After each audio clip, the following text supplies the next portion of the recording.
5வது வசனம் வாசிக்கலாம்.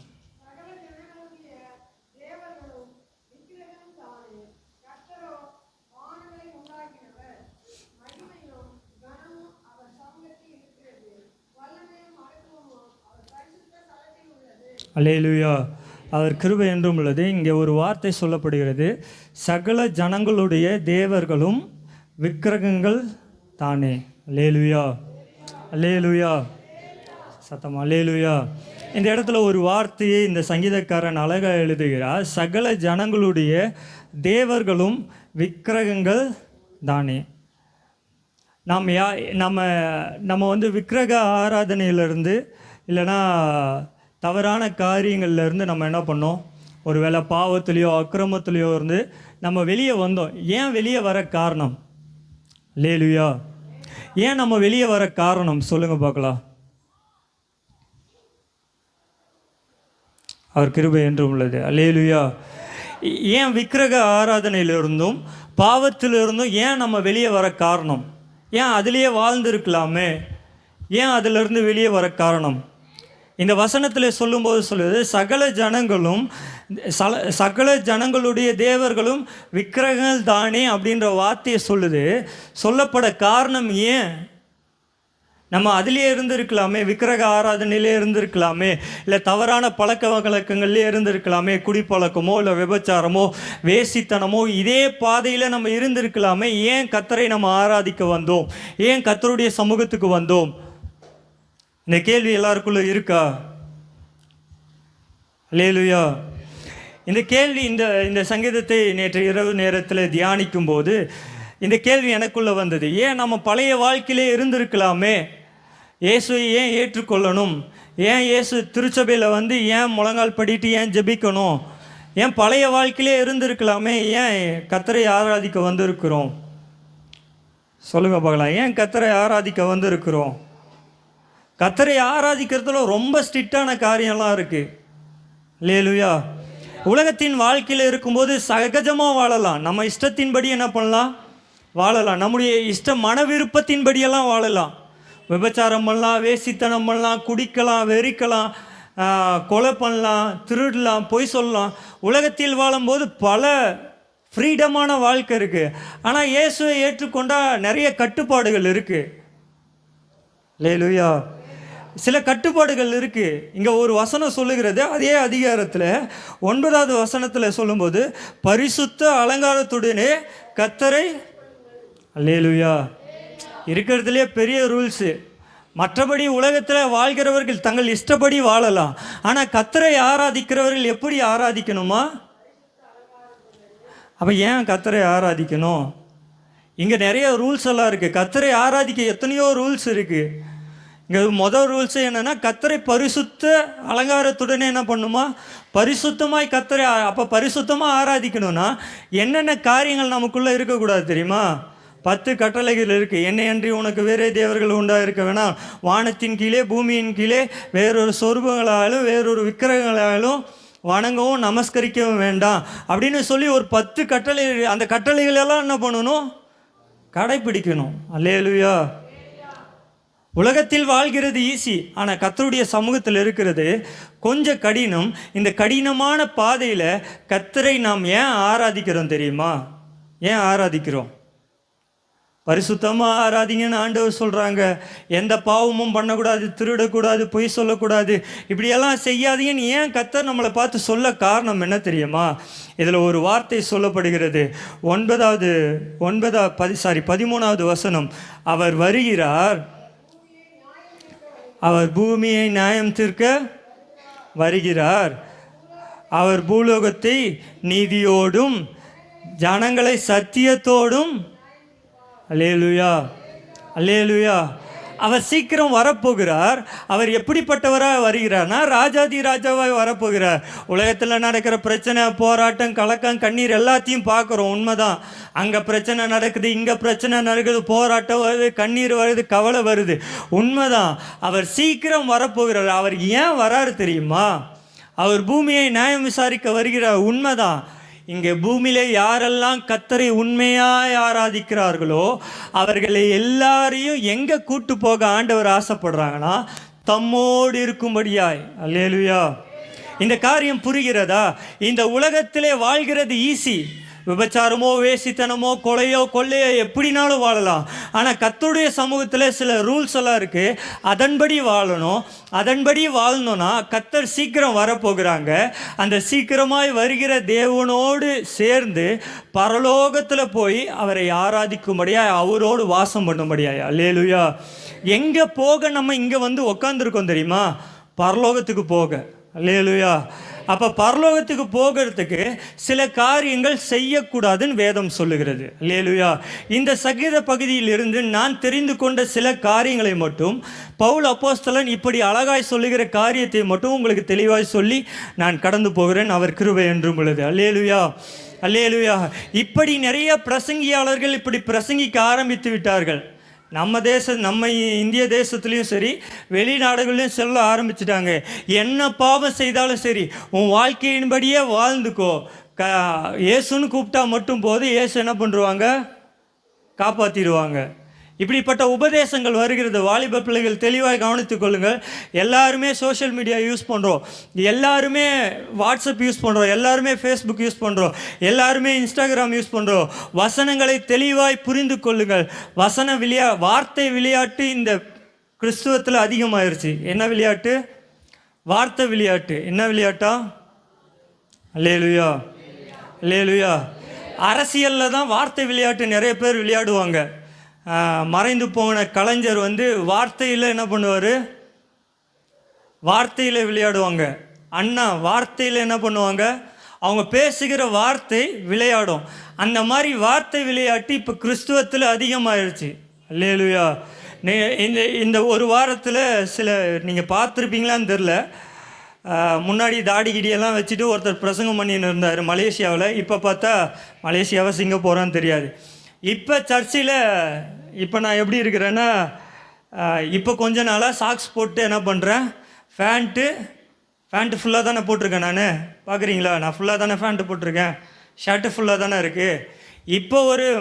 இப்போ ஏற்கனவே வெளிநாடுகளில் இருந்தது. இப்போ ஒருத்தர் பிரசங்கியாளர் சார்ட்ஸ் போட்டிருக்காரு. இவ்வளோ சார்ட்ஸு, நைட்டு போடுற சார்ட்ஸு. இன்றைக்கி காலையில் பார்த்துருந்தா கூட நான் அந்த சார்ட்ஸில் தான் சுற்றியிருப்பேன். இவ்வளோவே சார்ட்ஸ் போட்டு டிஷர்ட் போட்டு என்ன பண்ணுறாரு? பிரசங்கிக்கிறாரு. அவருடைய பிரசங்கத்தை கேட்டேன். அவருடைய பிரசங்கம் எப்படி தெரியுமா இருக்குது? அவருடைய ஆடையை குறித்து சொல்லலை, அவருடைய வார்த்தையை சொல்கிறேன்.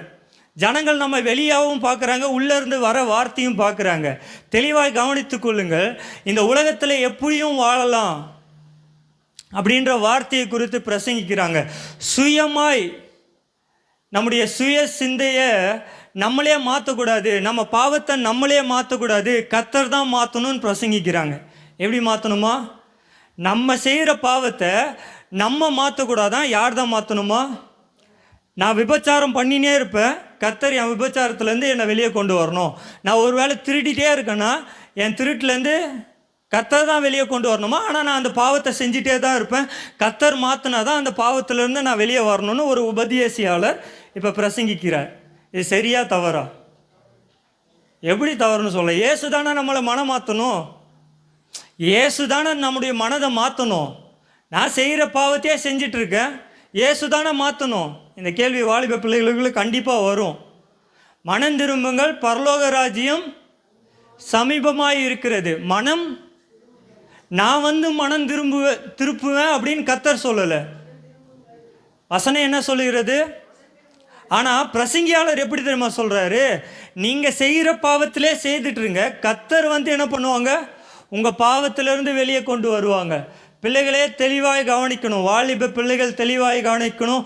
ஃபோன் யூஸ் பண்ணுற, அதாவது யாரெல்லாம் டச் ஃபோன் யூஸ் பண்ணுறீங்களோ தெளிவாக கவனிங்க. அதனால தான் உங்களை 1000 தடவை நான் சொல்கிறேன், வேதத்தை எடுத்துகிட்டு வாங்க, வேதத்தை வாசிங்கன்னு சொல்ல காரணம். அல்லேலூயா. பிரசங்கியாளர் இப்படி பிரசங்கிக்கிறார். எனக்கு ஆச்சரியமாயிருச்சு, என்னடா பிரசங்கம் இது? இதுக்கு முன்னாடி ஏற்கனவே 2 வருஷத்துக்கு முன்னாடி அவருடைய பிரசங்கத்தை பற்றி நான் பேசியிருக்கேன். திரும்பவும் அந்த காரியத்தை அப்படி பேசுகிறாங்க. இதை வாலிப பிள்ளைகள் கேட்டால் அவங்க பின்னாடி கண்டிப்பாக போவாங்க. ஏன்னா குடிச்சிட்டே விபச்சாரம் பண்ணி வேசித்தனம் பண்ணுனா, அல்லேலூயா. உபதேசத்தை தெளிவாக கவனிக்கணும். கர்த்தருடைய வார்த்தை எதை சொல்லுதுன்னு கவனிக்கணும். மனம் திரும்புங்கள். நம்ம திரும்பணும். அல்லேலூயா. தாவீது பாவம் செய்தார். தாவீது பாவம் செய்தார். தான் செய்த பாவம்னு தெரிஞ்ச உடனே, தீர்க்கதரிசி மூலியமா தெரிஞ்ச உடனே கர்த்தருடைய சமூகத்தில் உபவாசம் இருந்து ஜெபம் பண்ணி அந்த பாவத்திலேருந்து மன்னிங்கப்பான்னு என்ன பண்ணார்? பவுல் அப்போஸ்தலன் தான் செய்தது பாவம். இஸ்ரவேல் அதாவது இயேசுவை இரட்சகராய் ஏற்றுக்கொண்ட கிறிஸ்தவர்களை கொலை செய்யும்படியாய் பவுல் தன்னுடைய நிருபங்களை எடுத்துக்கொண்டு போனது மிகப்பெரிய பாவம். கொலை செய்வது பாவம். அந்த பாவம்னு தெரிஞ்ச உடனே அங்கே 3 நாள் ஃபாஸ்டிங் இருந்து கர்த்தருடைய சமூகத்தில் என்ன பண்ணுறாரு? பாவம்னு தெரிஞ்சால் ஜெபம் பண்ணணும், மனம் திரும்பணும். அந்த பாவத்திலே வாழ்ந்து கர்த்தர் தான் என்ன மாற்றுவாங்கன்னு சொன்னால் மாறவே மாறாது. அல்லேலூயா. ஏன் நான் இதை சொல்ல காரணம் என்னென்னா, நான் இப்படி ஒரு வசனத்தை வாசித்துட்டு இருந்தேன். இதற்கேற்ற சங்கீத பகுதிக்கான வார்த்தை தான். கர்த்தர் வருகிறார், அவர் எப்படிப்பட்ட நியாயம் விசாரிப்பார் தெரியுமா? எப்படிப்பட்டவர்களை பரலோகத்துக்கு கொண்டு போவார் என்பதை வசனம் தெளிவாய் சொல்லுகிறது. அல்லேலூயா. பரலோகத்துக்கு எல்லாருமே போயிட முடியாது. அல்லேலூயா. அல்லேலூயா. பரலோகத்துக்கு எப்படி வாழ்ந்தாலும் போக முடியும்னா முடியவே முடியாது. இங்கே சில காரியங்களை நான் வாசிக்கிறேன், சில காரியங்களை சுட்டி காட்டுறேன். ஒருவேளை இந்த பாவத்தில் உங்கள் குடும்பத்தில் யார் இருந்தாலும் சரி, ஒருவேளை நீங்களே இருந்தாலும் சரி, தயவு கூர்ந்தாய் கையெடுத்து கும்பிடுகிறேன், அந்த பாவத்திலிருந்து வெளியே வாங்க. அல்லேலூயா. அல்லேலூயா. வாசிக்கலாமா? 1 கொரிந்தியரின் புஸ்தகம். பவுல் கொரிந்தியர் நிருபத்துக்கு எழுதும்போது இப்படி எழுதுகிறார், என்னோடு திருப்பிக் கொள்ளுங்கள். 1 கொரிந்தியரின் புஸ்தகம் 6வது அதிகாரம் அதனுடைய 9வது வசனத்தை வாசிங்க பார்க்கலாம்.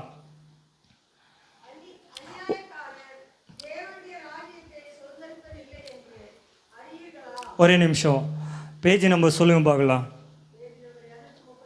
புதிய ஏற்பாடில் 239வது பக்கம் எடுத்துக்கொள்ளுங்கள். 239வது பக்கம். தயவு கூர்ந்தால் எல்லாருமே கவனிங்க. இந்த 9வது வசனத்தை வாசிங்க பார்க்கலாம். அநியாயக்காரர் தேவனுடைய ராஜ்யத்தை சுதந்தரிப்பதில்லை என்று அறியீர்களா? ஒரே நிமிஷம், எடுத்துட்டிங்களா? அங்கே ஆரம்பத்தில் சொல்லுது பாருங்க, வஞ்சிக்கப்படாதிருங்கள். எப்படி இருங்களாம்? அல்லேலூயா. அல்லேலூயா. பவுல் கொரிந்து சபைக்கு எழுதும்போது சொல்லுகிறார், வஞ்சிக்கப்படாதிருங்கள், அநியாயக்காரர் பரலோக ராஜ்யத்துக்கு போக மாட்டார்கள். அல்லேலூயா. அடுத்தது, அதுக்கப்புறம் தொடர்ச்சியாக வாசிக்கலாமா? வேசி மார்க்கத்தார் யாரா? முதலாவது சொல்லுங்க பார்க்கலாம். யார் பரலோக ராஜ்யத்துக்கு போக முடியாதுன்னா? அல்லேலூயா. கொஞ்சம் இங்கே கவனிங்க பார்க்கலாம். முதலாவது, பரலோக ராஜ்யத்துக்கு யார் தெரியுமா போக மாட்டாங்க? வேசி மார்க்கத்தார். சொல்லுங்க பார்க்கலாம். வேசி மார்க்கத்தார். 2வது, விக்கிரக ஆராதனைக்காரர். இன்னைக்கு சங்கீத பகுதி இதை குறித்து தான் சொல்லுது. விக்கிரக ஆராதனைக்காரர் பரலோக ராஜ்யத்துக்கு போக முடியாது. 3வது, விபச்சாரக்காரர் பரலோக ராஜ்யத்திற்கு போக முடியாது. சுய புணர்ச்சியாளர்கள் பரலோக ராஜ்யத்துக்கு போக முடியாது. ஆண் புணர்ச்சியாளர்கள் பரலோக ராஜ்யத்திற்கு போக முடியாது. திருடர்கள் பரலோக ராஜ்யத்திற்கு போக முடியாது. பண ஆசைக்காரர் பரலோக ராஜ்யத்திற்கு போக முடியாது. வெறியர்கள், வெறித்தனமாக இருக்கிறவங்க பரலோக ராஜ்யத்துக்கு போக முடியாது. உதாசீனக்காரர்கள், ஆராதனைக்கு உதாசீனப்படுத்துகிற யாருமே, நான் சொல்லலை, வசனம் சொல்லுது. இந்த இந்த 6வது அதிகாரத்தை நான் போன வாரம் திங்கக்கிழமை உட்காந்து வாசித்துட்டு இருந்தேன். வாசிக்கும்போது இதை கவனமாக வாசித்தேன். அங்கே சொல்லுது, உதாசீனக்காரர், அதாவது ஆலயத்துக்கும் சரி கர்த்தருக்கும் சரி முக்கியத்துவம் கொடுக்காம, ஞாயிற்றுக்கிழமை ஓய்வு நாளை ஆசரிக்க முடியாமல் உதாசீனப்படுத்துகிற எல்லாருமே பரலோகத்துக்கு போகவே முடியாது. கொள்ளைக்காரர் பரலோக ராஜ்யத்திற்கு போக முடியாது. தேவனுடைய ராஜ்யத்தை, கடைசி வார்த்தையை வாசிங்க பார்க்கலாங்க. என்ன சொல்லுது? தேவனுடைய ராஜ்யத்தை. அல்லேலூயா. அல்லேலூயா. என் சுய வார்த்தை கிடையாது. இங்கே இருந்துக்கிட்டு நான் ரிச்சர்ட் பிரதர் அவருடைய வாயிலிருந்து வர வார்த்தையை சொல்கிறார். இல்லை, அப்போஸ்தலனாகிய பவுல் கொரிந்து சபைக்கு எழுதுகிறார். 5வது வசனத்தில் சொல்லுது, உங்களுக்கு வெட்கம் உண்டாக்கும்படி இதை சொல்லுகிறேன். அல்லேலூயா, அல்லேலூயா. 30 வருஷம் விசுவாசியாக இருப்பீங்க, 20 வருஷம் விசுவாசியாக இருப்பீங்க, பிறந்ததுலேருந்தே கிறிஸ்தவர்களாக இருப்பீங்க. யாக்கோபு, ஜோயல் இங்கே கவனிங்க, பிறந்ததுலேருந்தே கிறிஸ்தவர்களாக இருப்பீங்க. உங்களை பார்த்து தான் ஆண்டவர் சொல்கிறாங்க, நம்ம விபச்சாரம் பண்ணுறதுல, வேசித்தனம் பண்ணுறதுல இதெல்லாம் ஓகே, கடைசி 2-3 வார்த்தை சொல்லுது பாருங்க. அதுதான் படிக்கும்போது எனக்குள்ளே இருந்த ஆதங்கம். உதாசீனப்படுத்துகிறவர்கள், கர்த்தருடைய ஓய்வு நாளை உதாசீனப்படுத்துகிறவர்கள் கர்த்தருடைய ராஜ்யத்துக்கு போக முடியாது. வார்த்தை தெளிவாக சொல்லுகிறது. அல்லேலூயா. கர்த்தருடைய வார்த்தையை உதாசீனப்படுத்துகிறீர்களா, கர்த்தருடைய ராஜ்யத்துக்கு போக முடியாது. கர்த்தருடைய வார்த்தையை தள்ளுகிறீர்களா, கர்த்தருடைய ராஜ்யத்துக்கு போக முடியாது. உங்கள் வீட்டில் ஒரு ப்ரேயர் இருக்கா, அந்த ப்ரேயரை உதாசீனப்படுத்துறீங்களா, கர்த்தருடைய ராஜ்யத்துக்கு போக முடியாது. உடம்பு சரியில்லை, பலவீனமாக இருக்குது, ஓகே. வீட்டில் ஏதோ திருமணமோ கல்யாணமோ அதுக்கெல்லாம் போனீங்கன்னா கண்டிப்பாக கர்த்தர் பரலோக ராஜ்யத்துக்கு கொண்டு போக மாட்டாங்க. வந்து கர்த்தருக்கு முக்கியத்துவம் கொடுக்குற காரியத்தில் கர்த்தருக்கு முக்கியத்துவம் கொடுக்கணும். அப்போஸ்தலனாகிய பவுல் சொல்கிறாங்க, வழக்காடாதீங்க, வழக்காடாதீங்க, கர்த்தருடைய வசனத்தில் வழக்காடாதீங்க. நீ எப்படி சொல்லலாம், நீ எப்படி இந்த காரியத்தை சொல்லலாம், வழக்காடாதீங்க. ஏன்னா கர்த்தருடைய வார்த்தையை பவுல் தெளிவாய் கொரிந்து சபைக்கு எழுதுகிறார். இந்த வார்த்தையை சொல்ல வெட்கப்படுகிறேன். 30 வருஷமாக கிறிஸ்துவர்களாக இருக்கிறோம், 30 வருஷமாக கர்த்தருடைய வார்த்தையை கேட்குறோம், தலைமுறையாக கர்த்தருடைய வார்த்தையை கேட்குறோம், அநேக காரியங்களை உதாசீனப்படுத்துகிறோம். ஏன் இந்த வார்த்தையை சொல்கிறோம் தெரியுமா? கர்த்தர் சீக்கிரம் வரப்போகிறாங்க, நீங்களும் நானும் பரலோக ராஜ்யத்தில் இருக்கணும். ஐஸ்வர்யவான் லாசரு 2 பேர் இருந்தாங்க. ஒருவன் பிதாவின் தகப்பனாகிய ஆபிரகாமுடைய மடியில் இருந்தான். லாசரு பிச்சைக்காரன், ஒன்றுத்துக்குமே பிரயோஜனம் இல்லாதவன். ஆனால் அவன் எங்கே இருந்தான்னா கர்த்தருடைய சமூகத்தில் இருந்தான். ஐஸ்வர்யவான் தான் இஷ்டப்படி வாழ்ந்தவன், தான் இஷ்டப்படி இந்த உலகத்தில் வாழ்ந்தவன் நரகத்தில் இருக்கிறான். நரகத்துக்கு போயிடக்கூடாதுன்னு இந்த வார்த்தையை உங்கள் மத்தியிலே தெளிவாய் ஆணித்தரமாய் சத்தமாய் சொல்லுகிறேன். தயவு கூர்ந்தாய் கர்த்தரை உதாசீனப்படுத்தாதீங்க. அல்லேலூயா. ஏன் வேணா, நீங்கள் பரலோக ராஜ்யம் போவது கர்த்தருக்கு விருப்பமானது. அல்லேலூயா. ஒருவேளை நான் இந்த தவறில் இருந்தாலும் நான் இந்த தவறுலேருந்து வெளியே வரணும். நாம் எல்லாரும் ஒருவேளை இந்த தவறுகள்லேருந்து இருந்தோன்னா இந்த தவறுலேருந்து வெளியே வரணும். கர்த்தருக்கு முக்கியத்துவம் கொடுக்கறதுல கர்த்தருக்கு முக்கியத்துவம் தரணும். அதனால தான் கர்த்தர் சொல்கிறாங்க, பிதாவுக்குரியதே பிதாவுக்கும், ராயனுக்குரியதே ராயனுக்கும் கொடுங்க. அதன் காலத்தில் சரியான தீர்வு கர்த்தரால் கிடைக்கும். கர்த்தருக்கு முக்கியத்துவம் கொடுங்க. சங்கீதம் 96 கடைசியாக சொல்லுகிறது, அவர் வருவார், அவர் சீக்கிரமாய் வருவார், அவர் நியாயம் விசாரிப்பார்.